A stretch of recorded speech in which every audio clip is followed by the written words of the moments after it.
Coming up on Choppers Politics. I had my first question lined up for you if you're a spokesman. What was it? Go on. Do you want to hear what it was? Yeah, I did. Should I answer it?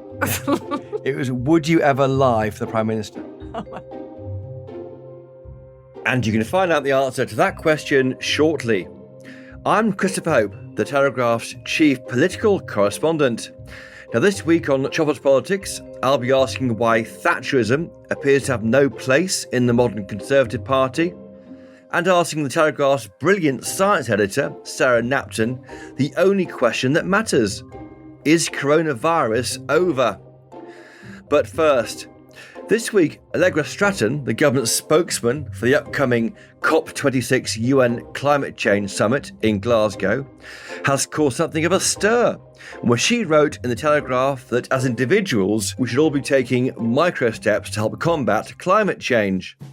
Her suggestions, like not rinsing dishes before putting them in the dishwasher, or putting bread in the freezer to help it last longer, have certainly split the Hope household, as it has our readers.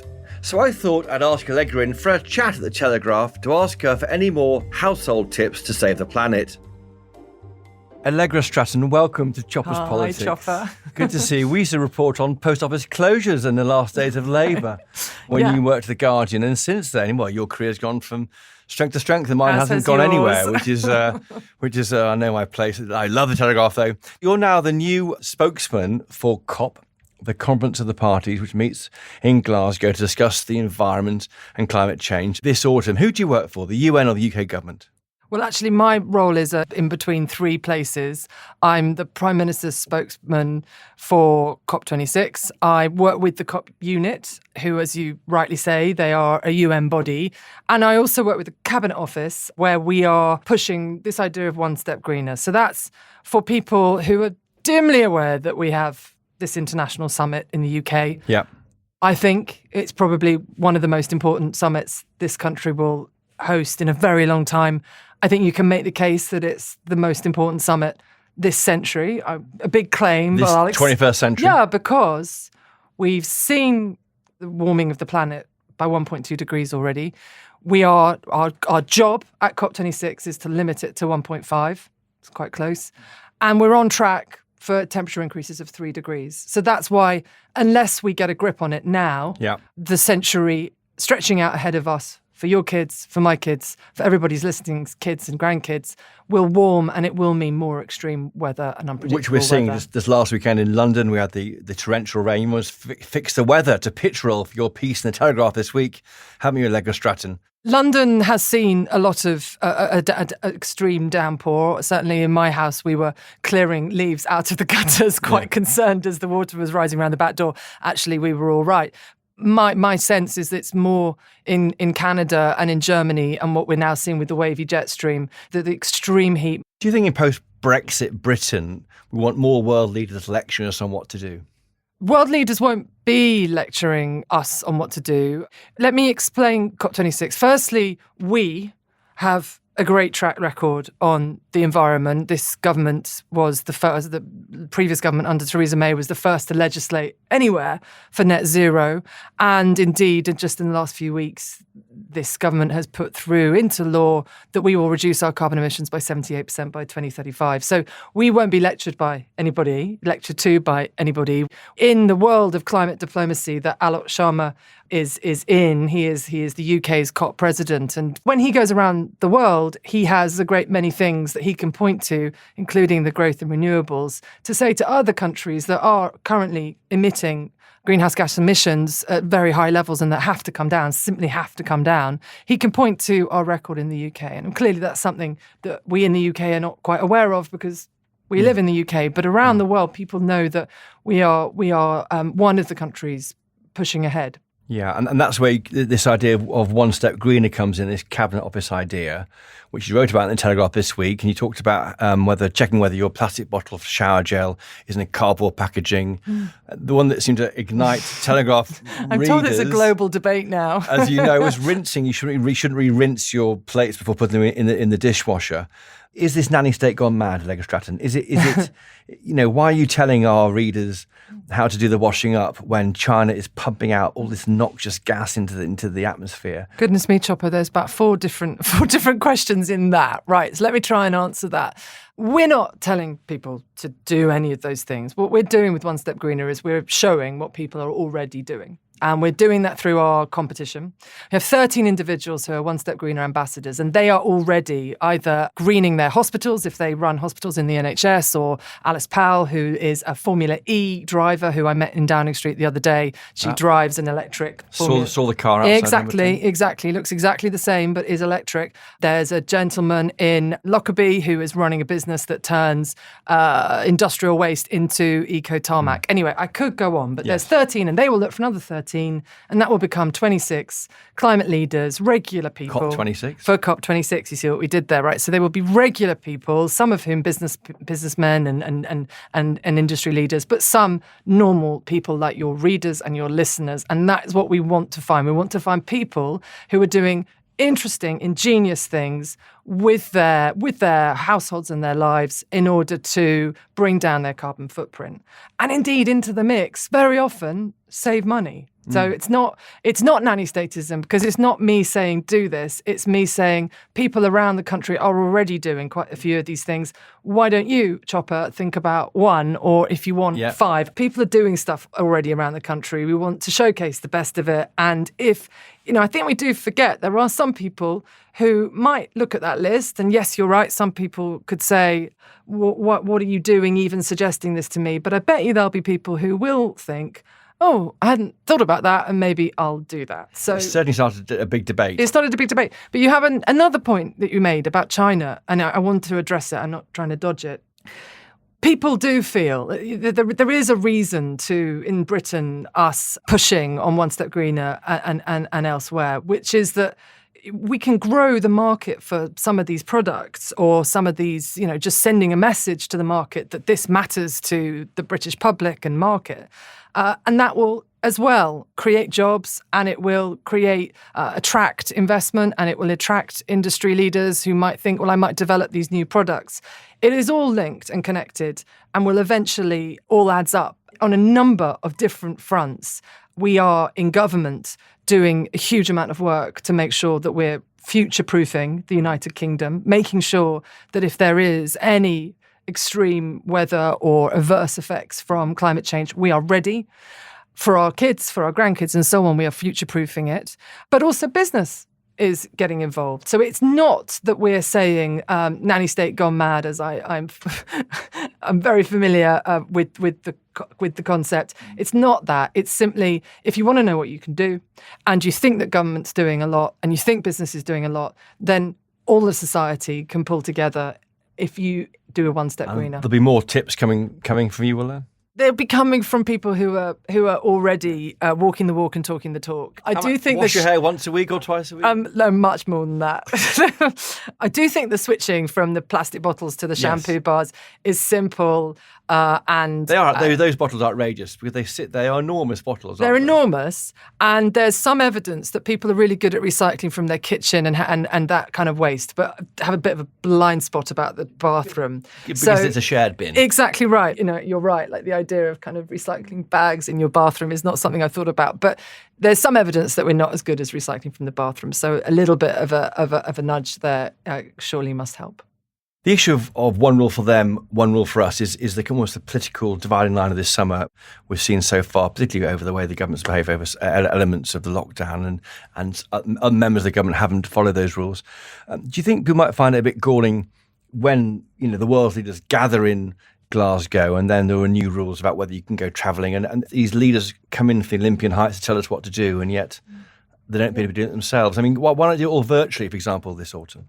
Alok Sharma's view, and he knows his stuff, he's been going for the last, I think at least from January, he's been visiting a great number of vulnerable nations. And the reason I mention them is that, this is existential for them. For us, it's pretty extremely serious. But for some of these countries, it's a question of sea levels rising and then no longer be able to call these islands their homes. And his view, and we are all here to back him up, is that we need them to have that frank exchange of views in the room. If you are on Zoom and trying to make your point and can't unmute yourself. And that's why you're here at the Telegraph. Exactly. That's why I physically come to see you, because we miss it and we miss seeing each other, and we've had these perspex screens in between each other, but it's certainly much more pleasant than yet another dratted Zoom. So he believes it needs to be in person. We are doing everything we can to make it COVID secure. There will be extremely rigorous testing regimes before you travel between any bit of the complex.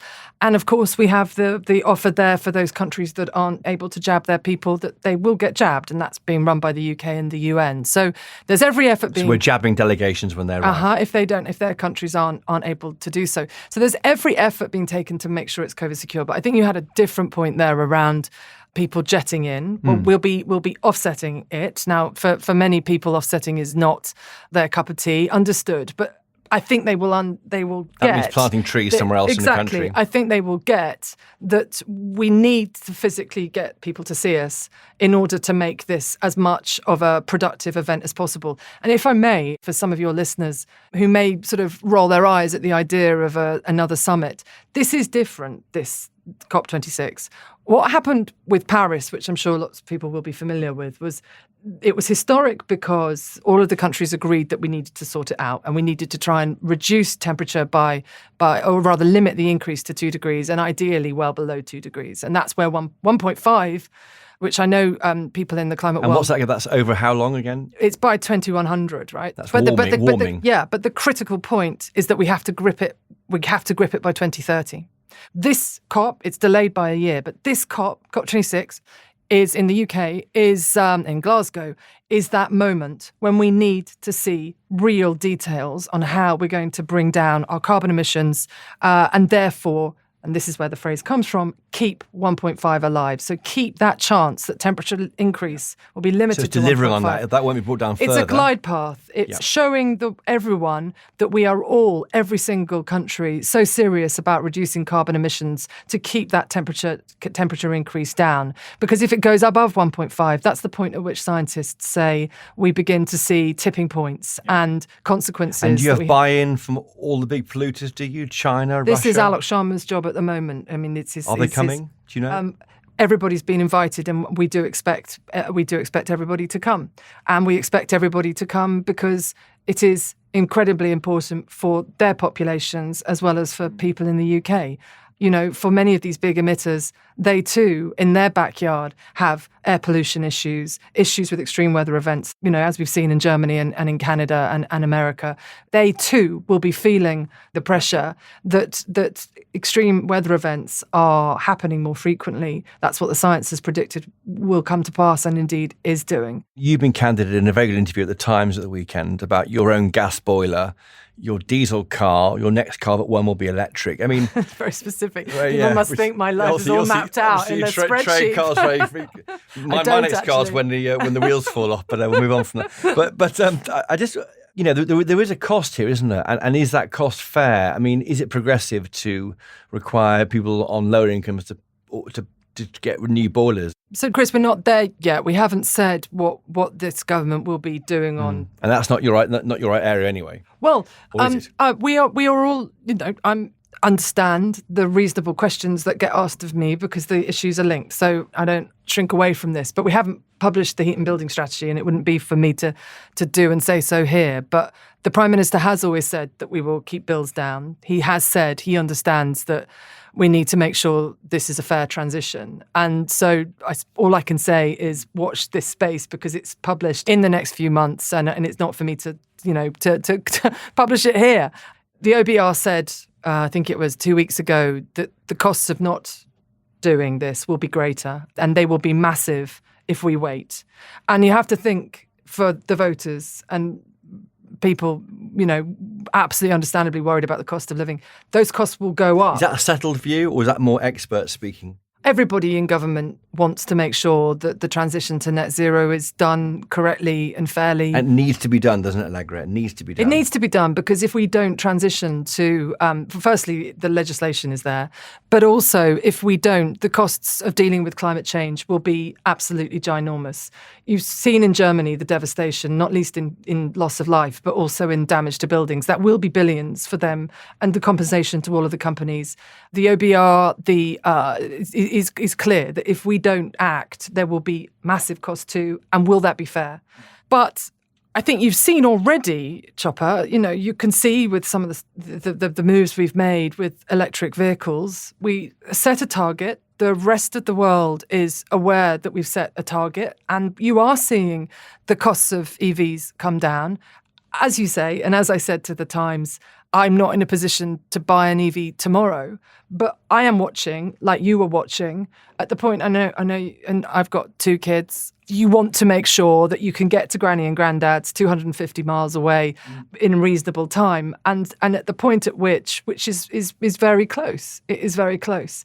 We've set the target in the market, and that gives the market the opportunity to invest, to innovate, to invent. Which we're seeing already in these big engine plants, aren't we? Exactly. And all of that has I think of dealing with climate change as not a silver bullet, but a green bullet. If you look at the number of things that we can achieve by being assertive on dealing with climate change, look at Teesside, look at the number of jobs that have been created, look what that does for that community and the sense of optimism and joy it brings to so many people.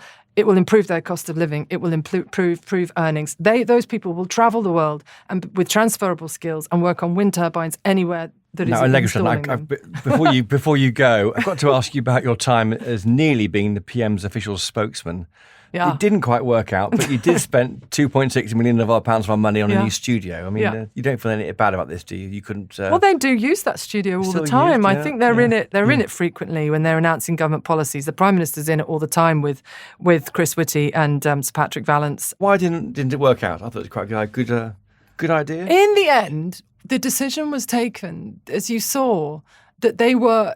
The public wanted to hear from the PM and from ministers, and they found our scientists, well, I certainly find them reassuring, and they wanted to hear from the experts, and they didn't understandably want to hear from a spokesperson. They wanted to hear from the horse's mouth rather than one step removed.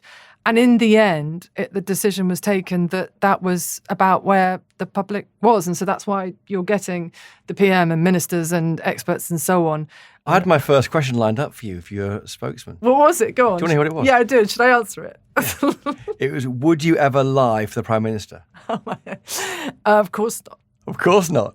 My relationship with you is about you and the viewers. It was going to be the viewers as well as just yourself and your colleagues who, it was going to be based on them feeling that they trusted me, on them trusting me. And that matters more. And my relationship was about credibility and about people feeling that I was making candid arguments. I didn't think it was going to be easy, Chopper. My husband said to me, you do this, it's the hardest thing you'll ever do. And I just thought I had to give it a go and I had to give it my all. I also knew that if it went ahead and it was done badly, it could be very damaging to confidence in public life and politicians. And I think people forget what the place we were in when it was it was a year ago, over a year ago now, and people forget that we were in quite a rancorous, scratchy relationship between government and the public. And the media. And the media. I mean, and this was very important to me as someone who's spent 15, 20 years of my life as a journalist, believes in the power of journalism to make government better. And my husband is a journalist and many of my close friends are journalists, and I respect what they do. They interpret, they explain, they inform, they educate and all those powerful things.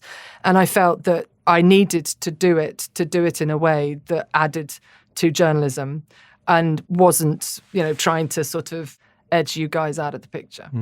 So that was the idea. And just final question as a journalist to a former journalist, how much do we know?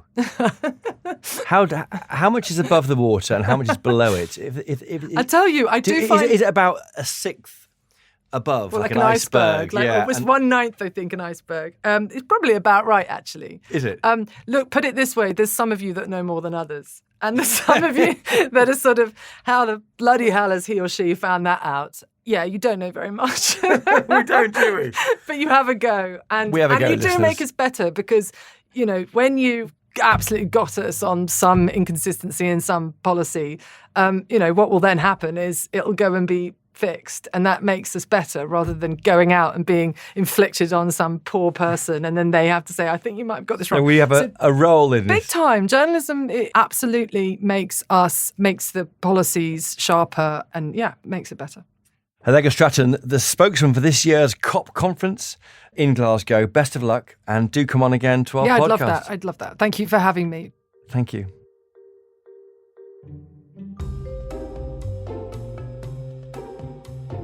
Right, please do stay with us. In just a moment, we'll be asking if the Tories have a future after Boris Johnson, and indeed whether Thatcherism is dead in the modern Tory party, with centre-right commentator Tim Montgomerie.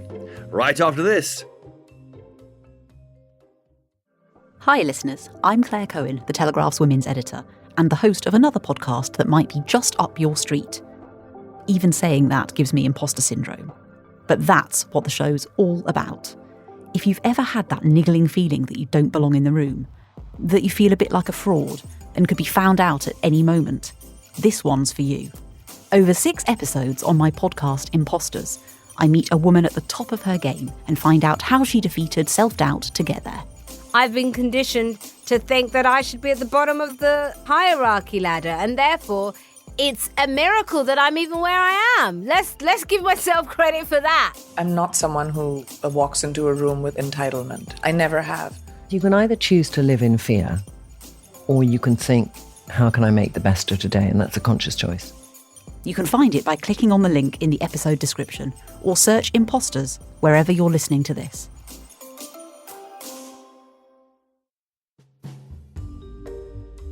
And we're back.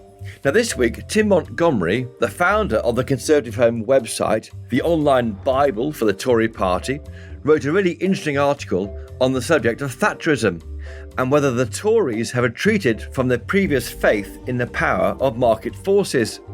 So I thought I'd ask Tim to come on the podcast to discuss this further. And as you can hear, we had a few technical difficulties, but I think you'll agree that the quality of the discussion makes up for it.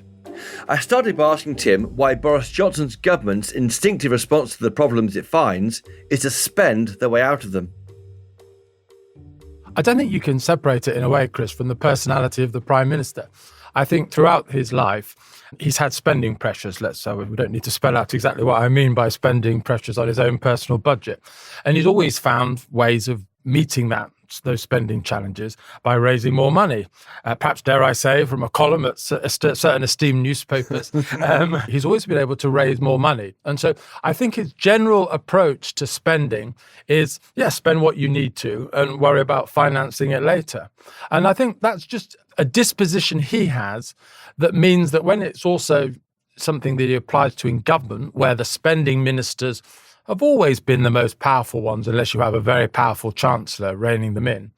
I think we've just got to a position whereby there's no one inside number 10 really doing what Thatcher or other Conservative prime ministers have done who are strong, which is just hold the line on public spending and therefore taxation. Why do you think the Tories have lost faith in market forces?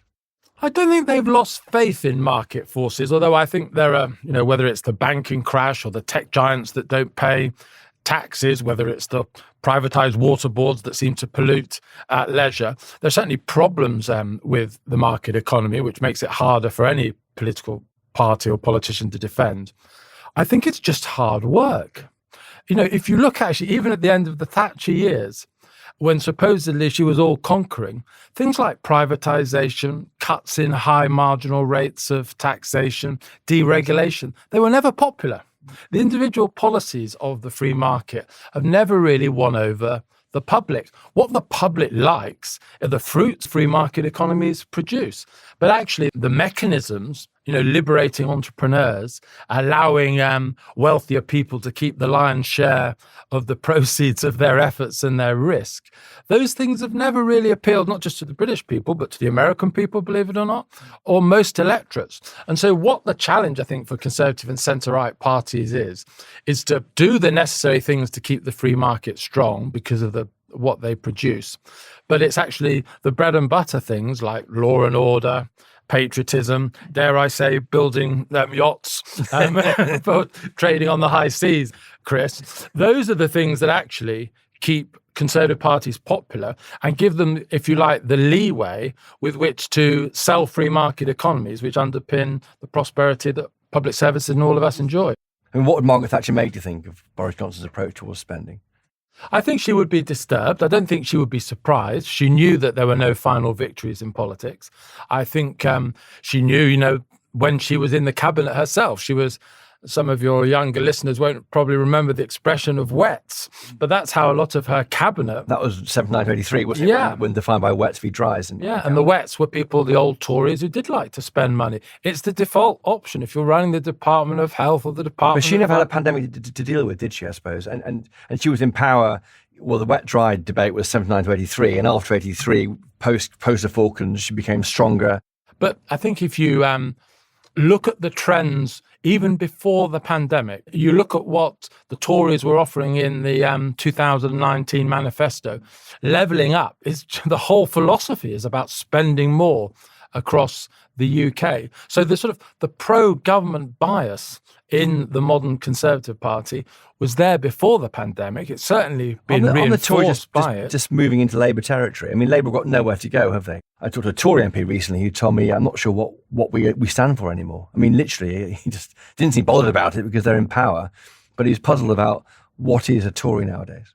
Well, a very senior Tory said to me a little while ago that his worry with the Boris project was that Boris's personality will carry the Tory party forward and into popularity for a long time.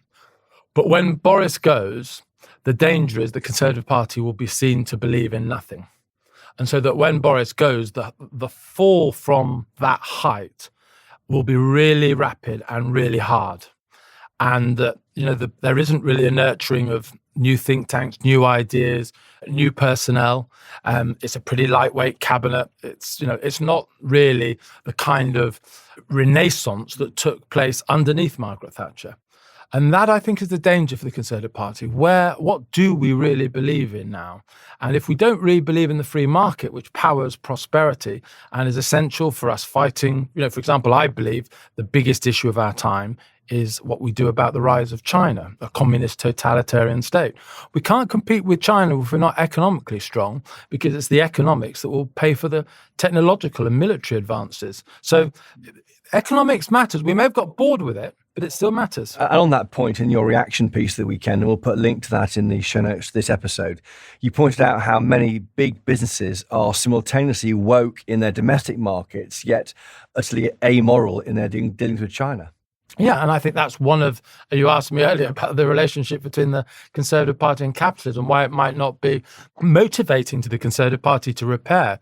And I think a lot of Conservative politicians see banks or big corporates taking very strong positions, for example, on people's pronouns. But when it comes to the persecution of Uyghurs, putting them in concentration camps in China, when it comes to ripping up the agreement that Britain and China made over Hong Kong, these corporates are completely silent. I think the blessing of my life so far, Chris, and I think we're looking at you and we're similar ages, is we have lived in a period when the West has had the upper hand in technology, military prowess, and economics.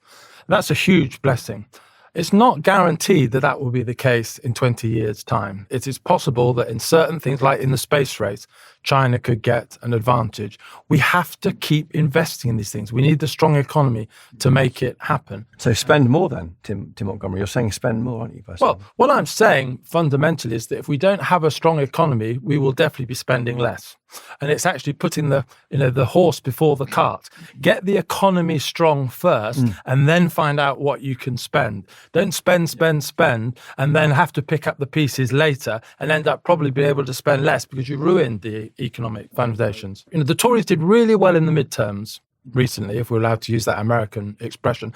Mrs. Thatcher would have been embarrassed at doing so well in the midterms, because what governments do that really want to improve the country, they do take difficult things. choices. Yeah. And they upset vested interests. They don't work immediately. So you get a bit of political pain until the dividend starts showing, hopefully by the end of the parliament. So you go into an election with those fruits for everyone to see. And that is the problem with Johnsonianism at the moment. Do you think, you mentioned there the end of Johnsonianism, people say it might stand down 2 years after the next election, assuming the Tories win, which looks like it's going to happen unless Keir Starmer has a massive breakthrough in Northern England or Scotland or both. Do you see these problems coming under in 5 years' time when that happens then? I'm not so confident as you would think, Chris, about the next election. I can't see Labour winning, but I could see the Tories losing an overall majority. I think it's unlikely, but I wouldn't be at all complacent. I don't know what's after Johnson, but I do think there needs to be, for those of us who care about the Conservative movement and the Conservative Party, I think there needs to be more of a nurturing of talent, more of a nurturing of ideas, because we can't afford for the current trajectory to continue without being very concerned. Tim Montgomerie, founder of Conservative Home, a leading thinker on all things conservative, who wrote a great piece this week in Reaction, which will be in the show notes for this episode. Thank you for joining us this week on Choppers Politics. Thank you. Thank you.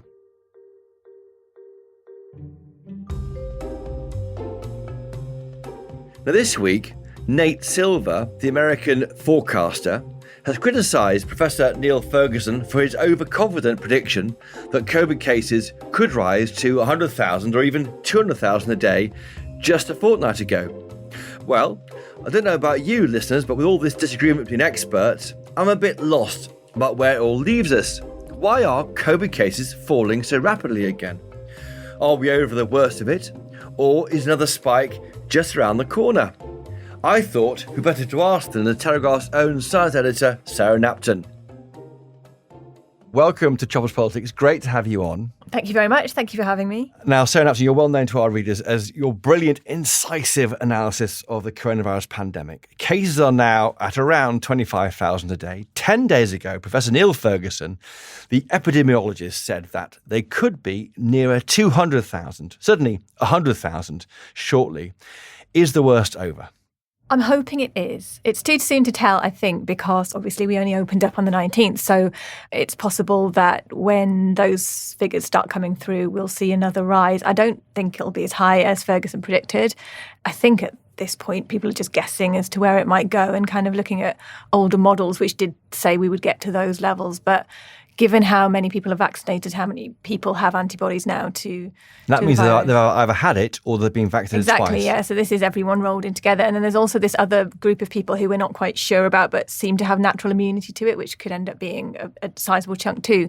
So I think all in all, the UCL thinks we're about 87% population-wide now, which is... That's more than herd immunity, isn't it, if that term exists anymore? Well, it was talking about 80%. UCL thinks it's higher now because of Delta. They think it's probably about 93, so we're not quite there, but it's enough that 93 is the line to the get threshold, over. Yeah. It was around 70 to 80, and it's been rising because obviously Delta is more infectious. So because we're not quite sure what the virus is doing, it's mutating, then the herd immunity threshold is changing. But it does mean that it will be having some impact once that level of people are immune. I mean, it does stop it rattling around the community and being able to infect people. So is that why cases are falling? Because no one appears to know. Sarah Knapton, why are coronavirus cases falling? One answer, please. Vaccines. Vaccines, that's the answer. So what's different in the modelling is vaccines. I think so, yeah. I think the modelling underestimated how well vaccines would work. I think even against Delta, they're very good at keeping people out of hospital and stopping deaths. Is the virus running out of people to infect, do you think? I think so, yeah. I think, we've got a very high level of immunity now. And that not only, it stops people getting it, but obviously if you're not symptomatic, it stops transmission as well. So, and we're not quite clear as to how much that is stopping transmission, but clearly it's having a big impact. What should we make, do you think, of the forecast of Professor Neil Ferguson? I think because this came out on the Andrew Marr show on a Sunday. It was just before we came out of restrictions, wasn't it? And yeah, I just think it was a guess. I mean, I feel at the moment everyone is just guessing as to what's going to happen. So why guess? I mean, if you're seen as being influential behind government policy, I'll read out a Matt cartoon. Now, Matt cartoons don't really work very well being read up. I'm going to read it out from today. It's a picture of someone at the lectern in number 10. And the person speaking says, our medal tally has doubled in 24 hours. If this trend continues, by mid-August, everyone in the UK will be an Olympian champion. Exactly that. And I think, I don't know if you've ever heard of the chess problem where you put a grain of rice on a chessboard and then you double it every time. And then you get to the point where you've got infinitesimal amounts of rice. It's very quick. Just a doubling is this exponential rise. But obviously that doesn't happen. We know that doesn't happen. We've seen it doesn't happen. Viruses, even when they're allowed to just run along as they want to and we don't lock down, we've seen this in the States with states that don't lock down. It will eventually reach a natural peak and then come down. You don't get this onward exponential rise forever. It's impossible. It can't happen. So for sort of scientists to say that it will and to make these predictions of ongoing exponential rise and doublings just doesn't work. So who's to blame? Is it us as the media, as a corporate body, giving a platform to people like Neil Ferguson? Or is it Neil Ferguson's fault for giving out forecasts that don't stack up in terms of don't come true? I'm sure he believes what he's saying. I don't think he's being malicious or disingenuous. I'm sure if that could have happened. We may have got there. The fact we didn't just shows the virus is doing something we didn't expect it to. But I feel we're at a point in the pandemic where no one knows what's going on. It's almost time for scientists to shut up because they've got really nothing more to say about what's happening. Sarah Knapton, you tweeted on July the 12th, I've been pretty disappointed in this pandemic to see how politically biased much of the scientific commentary has been rather than being based on the actual evidence. What did you mean by that and who are you talking about? So I'm sure you've heard it many times in the pandemic that scientists have said, we're not here to influence policy, we're just here to give you the facts. And it's up to politicians to make policy out of what we tell them. And I feel like that definitely in recent months has not been the case. Or if, they have been giving government the facts, but then if government hasn't been making policies the way they would like, they are then very vocal about that. And I'm not sure that's scientists' job to do that. They're not activists, they're scientists. It's just the evidence and they're presenting it to government. And that line's been crossed somewhere. That line has been crossed. I really feel like it has. And we get, big tranches of quotes in from various scientists every day. And it feels like it's over the last few months been getting very political. It's been getting very anti-government. And I think there's a problem at the moment with academia being very left-wing, being very biased. There's not been much right-wing or even centrist commentary from the science community. Is it a problem that science is now left or right wing, mask or not wearing a mask, lockdown or not lockdown? Everything has now been divided on political lines. Is that the problem? I think it skews the science. I think it definitely does, and it shouldn't. And I don't think enough of the political spectrum has been heard in this debate, because definitely the epidemiology side of things is very left wing, and I do think that's been a problem. And yes or no, should we be vaccinating children, Sarah Knapton? I think yes. I really do. I think it's a good thing. I think it's not... I mean, at the moment, we're not quite sure. The trials haven't been completed, so we haven't got great data, especially for under 16s. Other countries have... Why can't we use their trials and get on with it if you think we should? Well, they've done it. They've just sort of had a go at it, really, without any proper trial data coming in. We're still waiting for trial data from Pfizer and AstraZeneca and Moderna on whether it's actually safe and efficacious in children. You wrote last week, didn't you, that forcing children to be vaccinated may even teach them a little something about collective responsibility, which in an era of epidemic levels of self-absorption can only be a good thing. Now, do you have nieces, nephews, relations, children who you particularly don't like, Sarah Knapton? It was a bit harsh, wasn't it? You were tired. It was a long day. It had been a long day. It was 8:00 at night. There was, we were talking about it earlier, and it was a very Marmite comment, and sort of I got lots of fan mail saying, yes, you're absolutely right. And then lots of people very, very cross. Lots of young people who were very, very cross. I've had people say to me, that's Sarah Knapton. She really annoyed me with that comment. I know. I'm opening my Telegraph here. Michael Gove, who runs the Cabinet Office, he said that those who refuse the jab are selfish. Now, given what you think about children, I guess you might agree with that. I sort of do feel that this is the way we get out of the pandemic, and I don't think you can be, on the one hand, not playing by the rules and then expecting it all to be over. So I do think people do have a responsibility to get the vaccine. We've proven it's safe, it's effective, it's the thing that will end this for us and the world. So to not take up that protection, we can't be locking down the country. We can't be asking people to wear masks forever. We can't be asking people to socially distance forever and not hug family and keep all these restrictions just because some people will not accept the protection that has been given to them. Do you think Sajid Javid was right to say we shouldn't be cowering from the virus? That word cowering is quite interesting. He had to take it back, didn't he, when families of those who died complained? We've kind of got to a point where the only thing left is vaccines, really, unless we've got to get out of this now. We've been in it far too long. It's wrecking the economy. It's wrecking mental health. The NHS is on its knees, not from COVID, but from the backlog. So at some point, we've got to get out. We have to stop cowering to COVID. Like, we have to realise that this is going to become an endemic disease. And actually, I was talking to a virologist this afternoon he doesn't think coronavirus is actually a particularly deadly disease at all. It's just that our immune systems haven't seen it before. And for the next generation who grow up with this and get infected early, this will not seem like a bad virus. Do you worry about the so-called Johnson variant, i.e. a variant of this virus which is created by this unlocking we're going through at the moment? Is that a concern for you? I think the more people get vaccinated against the virus, the more pressure that the virus will have to adapt to that and try and get around it, whether it will or not. What would be great is if we could have a virus that was actually quite transmissible, so it could just flit about, getting into people, but not doing much harm. But because that would mean you wouldn't have a virus which would need to mutate. It would be quite happy, just like flu is. Flu does mutate, but it would go around the population and not change very much, and therefore we wouldn't have much of a problem with it. And so that might be the way out, really. Well, one thing that Professor Ferguson did say was that we'll be over the worst or looking back on it by October. Is that correct, Sarah Knapton? I feel like that's what a lot of people are starting to say now. We'll be, by that point, pretty much everyone will have antibodies will have antibodies through vaccination or infection. So I think so, yes. I would be very surprised. I think we'll get a little wave in the winter, but maybe 10% of what we saw last winter maximum, which would fit with efficacy levels, but it won't be anything like we saw previously. Well, Sarah Knapton, the Telegraph's science editor, thank you for joining us this week on Choppers Politics. Thank you. Thank you for having me. Well, that's all for this week. Do let me know what you thought of today's show by getting in touch. Please email us. We're chopperspolitics@telegraph.co.uk, or find us on Twitter. We're @ChoppersPodcast. And if you have a minute to spare, please do leave us a 5-star rating and a review on Apple Podcasts. It really helps other people find this show. Thank you to my guests, Allegra Stratton, Tim Montgomerie, and of course our own Sarah Knapton. And as ever, thank you to the team behind it, our producers Louisa Wells, Elliot Lampitt, and of course Theo Luludis. But most importantly of all, thank you to you for listening. We couldn't make this podcast without you, and please, if you can, do buy a copy of the Daily Telegraph. You won't regret it. Until next time though, cheerio!